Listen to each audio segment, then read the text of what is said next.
What if today was your last day? Not in a dramatic Hollywood movie kind of way, but in the way Marcus Aurelius meant it when he wrote, "You could leave life right now.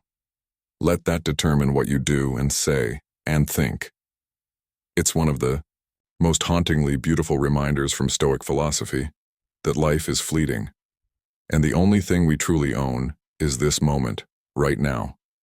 So let me ask you, if everything you said or did today were your final words or actions, would they reflect who you want to be? Marcus Aurelius lived with that question front and center, a man who wielded unimaginable power, yet chose humility, service, and deep philosophical reflection over ego. He wasn't born into royalty. He was selected, trained, and given the throne. And what was the first thing he did with his power? He shared it with his brother. Not exactly what you'd expect from someone raised to rule an empire. That's what makes him so fascinating to me. In a world where we're told that power corrupts, Marcus was the exception. And it wasn't by accident. It was the result of conscious daily practice, rooted in principles we can still apply today. Over the years, I've spent countless mornings with his words, quiet moments with meditations open on my desk. And I can tell you this, the wisdom inside those pages doesn't just belong to the past. It's a lifeline for anyone who wants to live with clarity, discipline, and purpose. In this episode, I want to take you through 9 timeless rules from Marcus Aurelius that have shaped not only my life, but the lives of millions since they were first written nearly 2,000 years ago. These aren't just quotes to post on social media. These are principles to live by, especially in a world that often pulls us in every direction but the right one. So, are you ready to see the world the way a philosopher king did? Let's begin with one of my favorite stories, a story of leadership during one of the darkest times in Roman history. It was the height of the Antonine Plague, a brutal pandemic that swept through the Roman Empire, killing millions. The streets of Rome were filled with grief. The economy was collapsing. Fear and uncertainty were everywhere. And yet, in the midst of all this, Marcus Aurelius, emperor of the known world, did something few leaders would ever consider. He walked the halls of his imperial palace and began tagging things for sale: jewels, robes, golden furniture, even the lavish couches reserved for Rome's most elite. For 2 whole months, he held a public auction on the emperor's lawn, selling off the excess of the empire, his own possessions. Now, why would the most powerful man in the world do that? Because he understood what leadership meant. It wasn't about comfort. It wasn't about status. It was about service. By selling what he didn't need, Marcus sent a powerful message to his people. I'm not above you. I won't cling to luxury, while the rest of you suffer.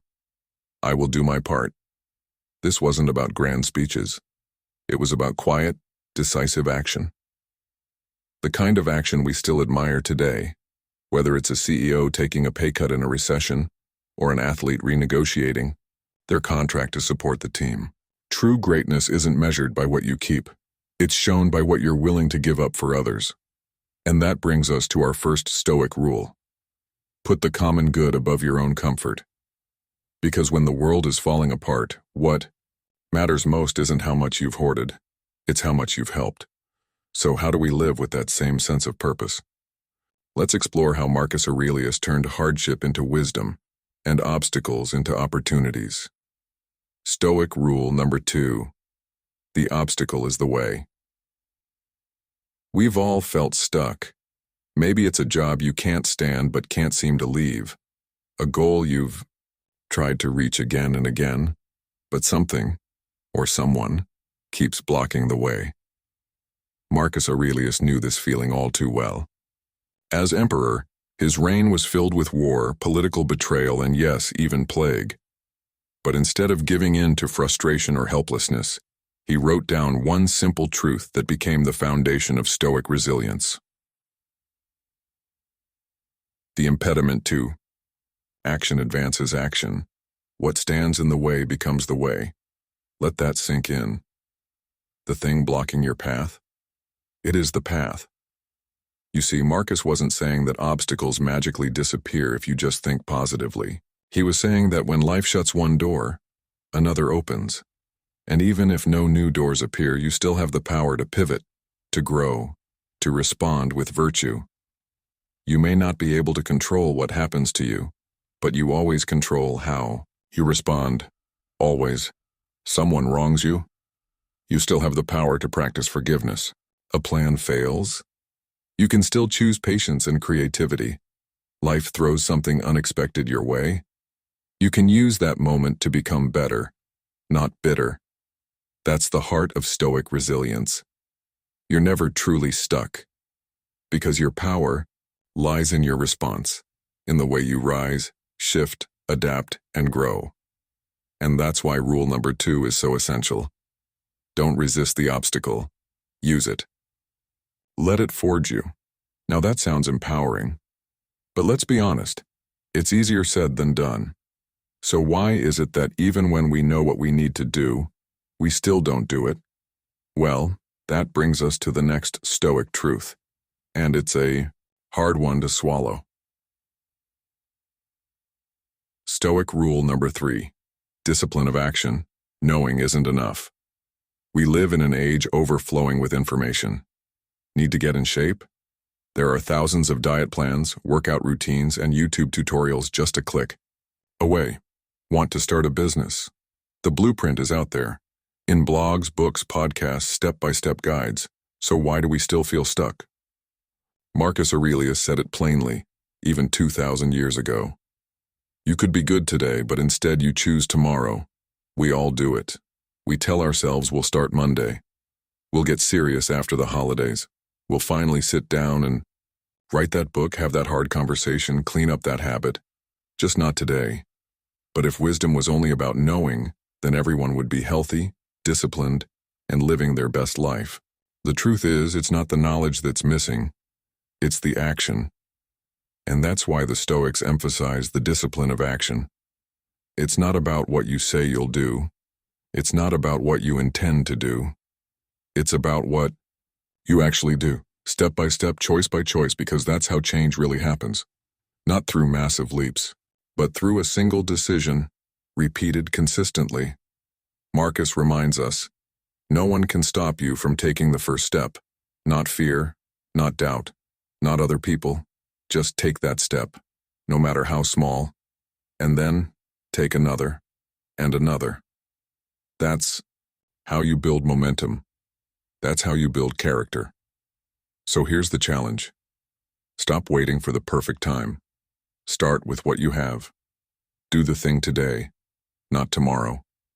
And as we continue, you'll see that even emotions like anxiety, which feel completely outside our control, are often rooted in something deeper, something we can work with. Today on the show, we're diving into the world of economic indicators. These are the numbers that tell us how the economy is doing, things like GDP, unemployment rates, and consumer confidence. But what do these indicators really mean? How are they calculated? And how should we interpret them? We'll break it all down for you, with the help of some experts, to make sense of the numbers that shape our world. Stoic rule number 4, anxiety isn't out there, it's within. Imagine this. Your schedule clears. No more airport delays, no last-minute meetings, no traffic. You finally get the break you've been craving. Space to breathe, time to rest. But instead of feeling calm, the anxiety remains. Sound familiar? That's exactly what I experienced during the pandemic. When everything external slowed down, no flights, no speaking events, no pressure, I thought my stress would vanish, too. But it didn't. And that's when I realized something that Marcus Aurelius understood centuries ago. He wrote during a plague, one of the deadliest in Roman history. And he noted, I escaped anxiety? No, I discarded it, because it was within me. Let that line land. He didn't escape his anxiety by changing his environment. He let go of it by changing his relationship with it. That's the Stoic truth. Anxiety doesn't live in your inbox. It's not in the traffic jam or the calendar or the news, it's inside. It's how we interpret, react, and attach to the world around us. And once you see that, truly see it, you begin to reclaim your power. Because if the problem is within you, then so is the solution. It's a tough truth, but it's a liberating. 1. Marcus didn't suppress what he felt. He observed it. He named it. And then he let it go. So when you feel anxious, frustrated, or overwhelmed, don't look outward first. Look inward. What story are you telling yourself? What expectations are you clinging to? Because sometimes peace doesn't come from changing your life. It comes from changing how you see it. And nothing helps shape that inner clarity more than how you begin your day. Let's talk about what Marcus did each morning, and what we can learn from it. Stoic rule number 5. Own your mornings, own your life. There's something sacred about the early morning. Before the emails flood in, before the world starts pulling you in every direction, it's a rare window of stillness. And how you use it sets the tone for everything that follows. Marcus Aurelius understood this better than most. He didn't have to get up early. He was emperor. He could have stayed in bed, wrapped in silk, sheets waited on by servants. But he didn't.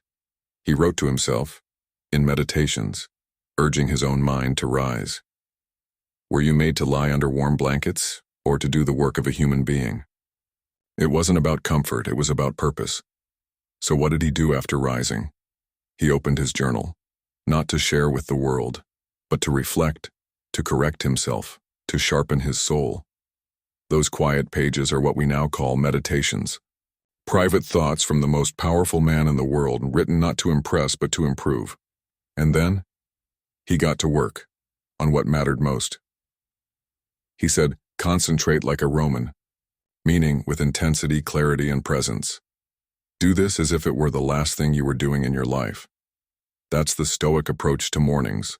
Not random, not reactive, intentional. You don't need to be an emperor to follow that lead. You just need to reclaim your morning. Start small. A journal, a breath, a plan. But make it yours, before the world takes it from you. Because when you own your mornings, you anchor your day. And when you anchor your day, you shape your life, and the truth is, the habits we build in those first moments say more about our discipline than any speech or goal ever could. And that brings us to our next rule. One that's often misunderstood but absolutely essential. Discipline isn't about controlling others. It's about mastering yourself. Stoic rule number 6. Self-discipline starts and ends with you. We love to point fingers. They're lazy. They don't get it. They're undisciplined. But here's the truth Marcus Aurelius lived by, and it stings a little. Discipline isn't about them. It's about you. Only you. He said it simply. Be tolerant with others. Be strict with yourself. Because it's easy to demand accountability from the outside. It's harder to demand it from within. You see, Stoicism isn't about fixing the world. It's about fixing yourself. Your habits, your thoughts, your emotional reactions. That's why it's called self-discipline. Not other people discipline. Not world-fixing discipline. Just you. And that's liberating. If you're willing to accept it. It means that your growth doesn't depend on your coworkers changing, your family understanding, or the world slowing down. It means you can rise above the chaos. By mastering your own response to it. You don't need permission. You don't need applause. You just need to do the work. Quietly, consistently, relentlessly. So next time someone frustrates you or fails, to meet your expectations, remember, that's their journey. Your job is to stay on yours, with integrity, with patience, with discipline.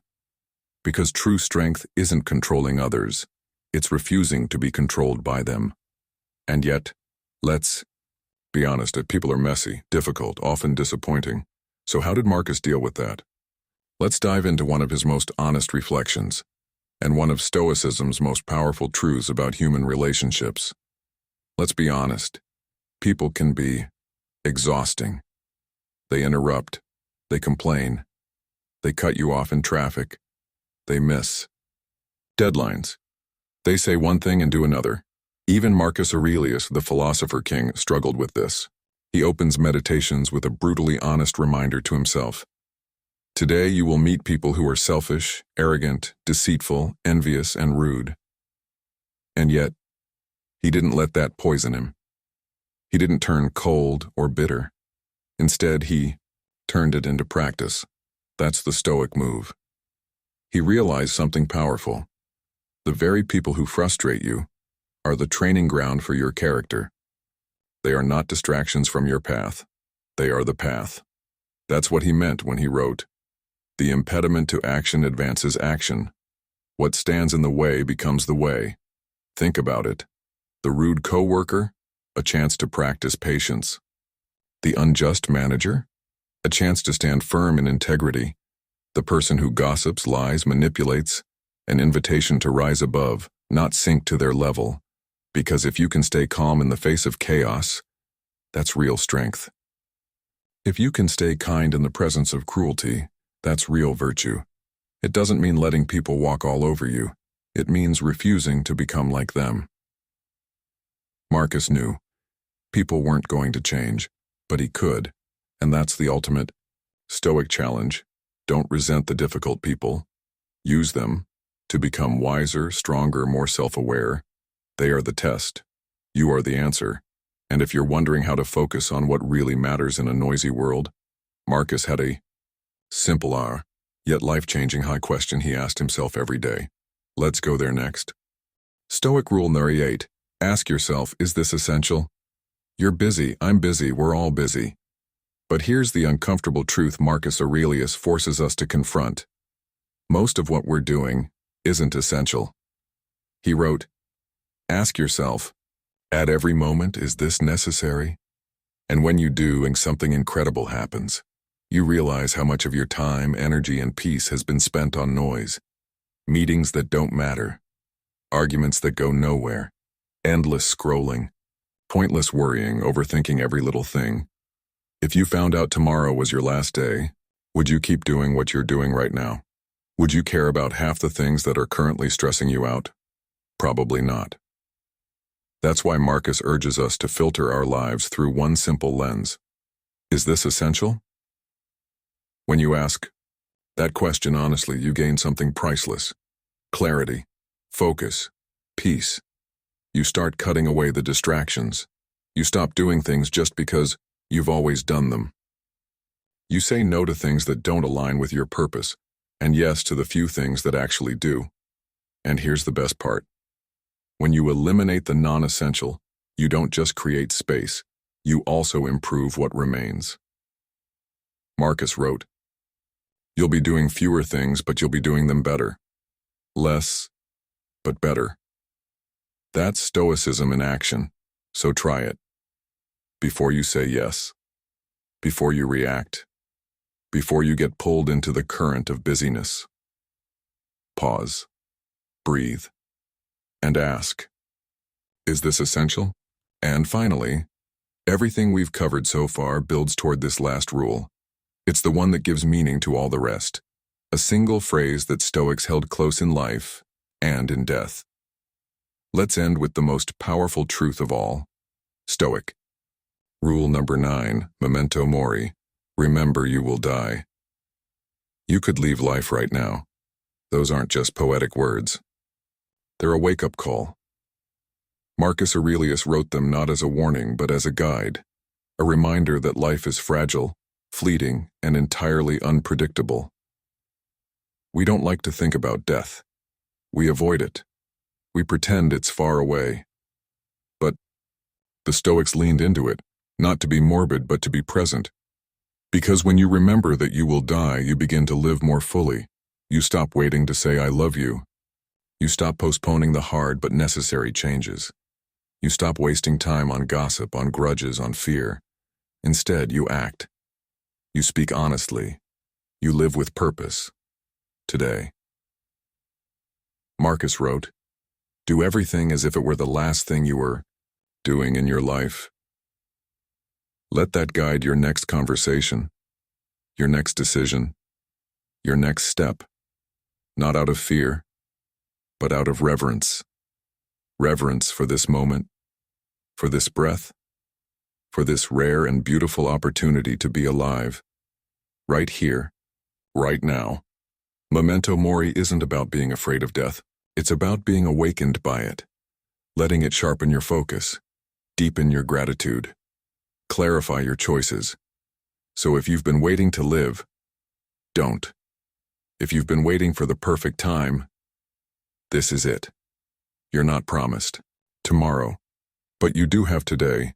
Live it well, live it wisely, live it with intention. So now you know. 9 powerful Stoic rules that guided the life of a philosopher king, and still have the power to guide yours. If even one of these lessons resonated with you today, hold on to it. Not just as a quote to remember, but as a practice to live. Because the world doesn't need more noise. It needs more people who live with depth, with courage, with intention, and that's what we're building here. One habit, one reflection, one video at a time. If you found value in this, please take a moment to like this video.